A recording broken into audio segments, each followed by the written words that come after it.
Hi there, well I'm on my travels again, this time slightly different video. What we're going to do is I'm going to have a look at the launch at Piccadilly Motors in Knaresborough, where they're launching the new EV3, which is an electric car. And being an electric car fan, and had one since 2021, November 21 in fact, so last nearly 3 years now I suppose, I've had an EV6, which has been a fantastic car. However, it's quite a biggish saloon, and I don't need that maybe size now. So what I'm looking at to do is downsize, if you like, to maybe an EV3. But at the same time, I'm actually gaining mileage, which is great, because potentially it's got around about, I think it's about, let's see, potentially 380 miles per charge. So great range on a car like that, so I'll be looking at, maybe changing to that. Like I say, it's in Knaresborough, so we're making our way over there now, and hopefully it should be a good event. So let's go. So here we are in Knaresborough, just arrived, and this is where they're going to be giving us the EV3 experience. So let's pop inside and see what's happening. Come on, let's go.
Well, we've just had the presentation, and all very well.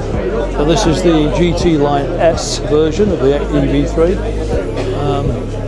but it's a gobsmacking over £43,000, so very expensive, especially when this is meant to be the sort of normal man's car. So just a bit expensive, I think, when it comes to that. However, they do start at the price of around about, I think it said 35,000.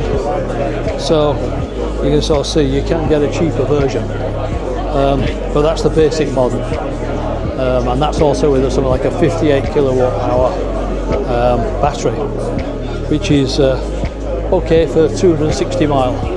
However, the one that I'm particularly looking for is the 81 kilowatt hour battery, which will of course cost me more like 38 grand, I think. So quite a jump up, but it will give me a leading up to 372 miles, which is pretty impressive. Yeah, not too bad, but still, it's hardly the working man's car as yet, when we start talking between 35 and 43 grand for one. Bit of a shame really, because if it had been more like the 30 grand sort of starting price, thereabouts, I think they could have been on a winner. Now people, I think, are going to be still reluctant to sort of buy it because it's so expensive, especially from new. As I say, this is the GT Line S, which is really the top of the range. It's got this it's fake leather really, but basically what it is it's all made of bottles collected from the sea, which is pretty impressive in itself. So good in that respect. No, I don't like the tinted glass. We've got tinted glass in it.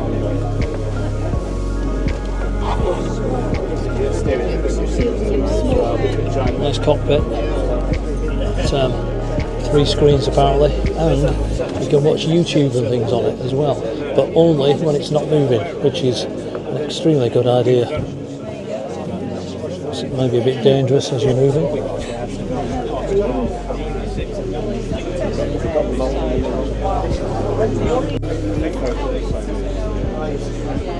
Do like the boot, this is quite good. It's sort of 2 different levels, so you can go like that, pull it off, drop it down, on we go. Quite cool, that gives you 2 different levels.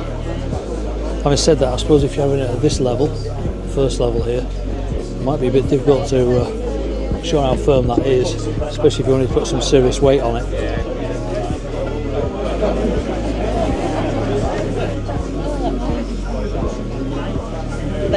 Decent room in the back. There's decent room, isn't it? Yeah, lots of leg room, so it's all good. This will obviously, I think the room will be standard. Yeah, and of course you've got your supersonic sound on this one with a Harman Kardon sort of like setup. That only comes as standard on the GT Line S.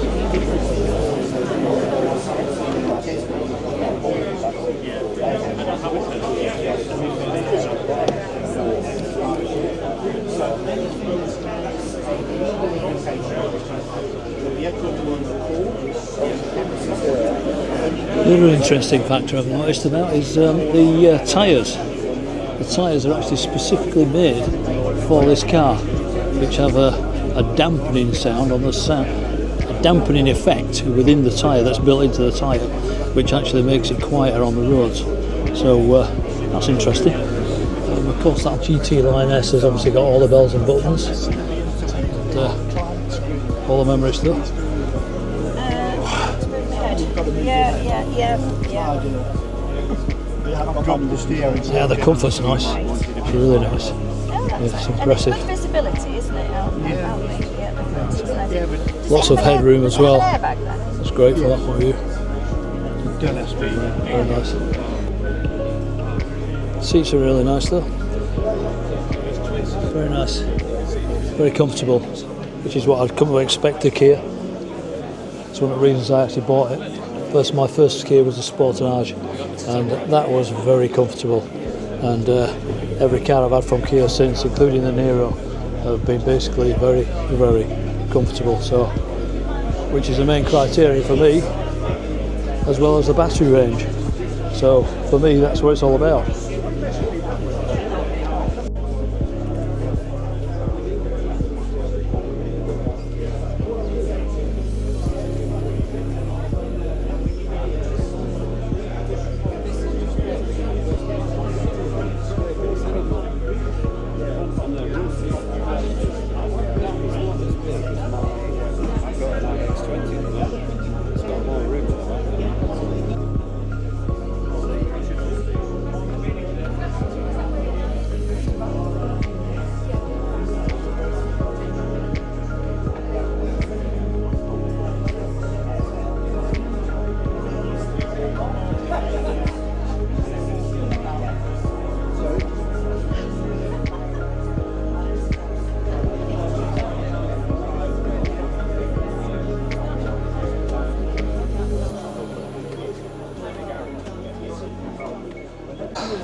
Few managed to get in the driver's seat.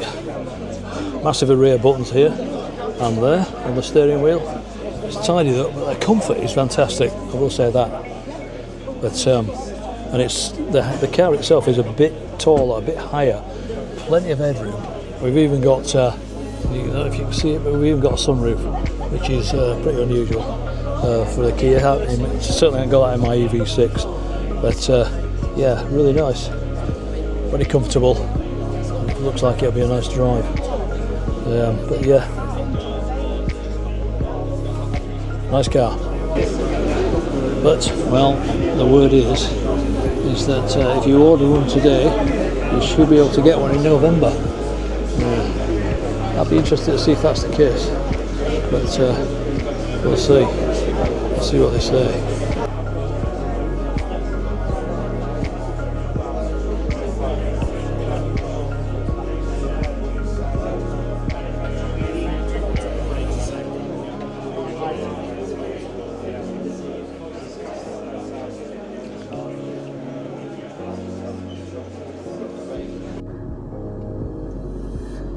Well, that was an interesting time at Piccadilly Motors there in Knaresborough. Seeing the launch of the EV3 was very interesting. It was what I expected to see, but at the same time, maybe not quite as much as I expected to see. What I was quite astonished about, really, was there's three ranges. There's the Air, there's a GT line, and there's a GT line S. Now the GT line S, which is top of the range, which of course they had there, is actually, let's see, I think it was over £43,000. Mind you, it did include a heat pump, if that means anything to anybody. But basically, yeah, it did include the heat pump, which if you're buying that as an extra would be £900. But we're still talking over £43,000. Now, when I bought my EV6 back in, let's see, well, November 21, so 2.5 years ago, or just a bit more, that was almost the same price. So it's just incredible, you know, because the EV6, I just can't fault it. But when I was sort of in that car, it is a lot sort of smaller car. In fact, it's an inch, we're told, less the size of a Nero. And I've got to be honest, it is a nice car, without a doubt. Again, I didn't see the one that I would probably be preferring, which is the what we call the Air, which is the first one. Now, the reason I prefer the Air is because it comes with 17-inch wheels, and because of that, it will do, say, about 372 miles on a full charge. The other versions, the GT line and the GT line S, will only do about 350 because they've got 19-inch wheels on. Not quite sure why they can't actually put something like 17-inch wheels on the GT line and the GT line S. Not quite sure. But anyway, that's how it comes. That's what they are. So, a nice car, but I'm not quite sure whether it's going to attract me, especially when I've got an EV6 and there's absolutely nothing wrong with it and it goes like a bomb, if you like. I'll be sticking with it, I think. So that's my thoughts at the moment. However, I would like a smaller car, just for the more compact size, and my wife would prefer to drive a smaller car as well, I think. So anyway, yeah, we'll see, and hopefully you enjoyed the video, and hopefully you'll give me the thumbs up, and don't forget to subscribe. Good stuff. Okay, until next time, thanks a lot.